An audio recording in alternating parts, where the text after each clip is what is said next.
ఇప్పుడు మనం చూస్తున్నాం ఐఎన్ఎస్ తరంగిణి. తరంగిణి అంటే హిందీలో తరంగ్ అంటే అలలు అని అర్థం. అలలపై ప్రయాణించేది అని అర్థం. దీనిని బ్రిటిష్ నౌకాదళ ఆర్కిటెక్ట్ కొలిన్ మూడీ రూపొందించారు.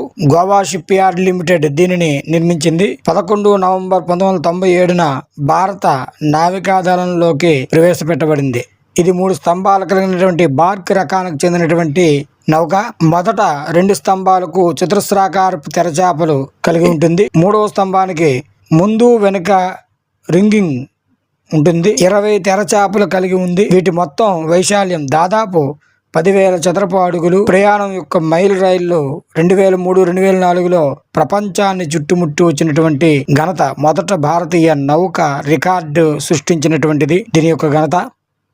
ఇప్పటి వరకు 3 లక్షల నాటికల్ మైలుకు పైగా ప్రయాణించినటువంటిది. అనేక అంతర్జాతీయ నౌకాదళ ప్రదర్శనలో కూడా పాల్గొన్నటువంటిది. దీని యొక్క నినాదం ఏమిటంటే అద్యామ సాహస విశాల హంసిని అనేటువంటి నినాదం కలిగి ఉండేటువంటిది. ఇది ఇప్పుడు జరుగుతున్నటువంటి విశాఖపట్నంలో జరుగుతున్నటువంటి ఫ్లీట్ రివ్యూలో ఈ నౌక ప్రత్యేక ఆకర్షణంగా నిలిచి ఉంది.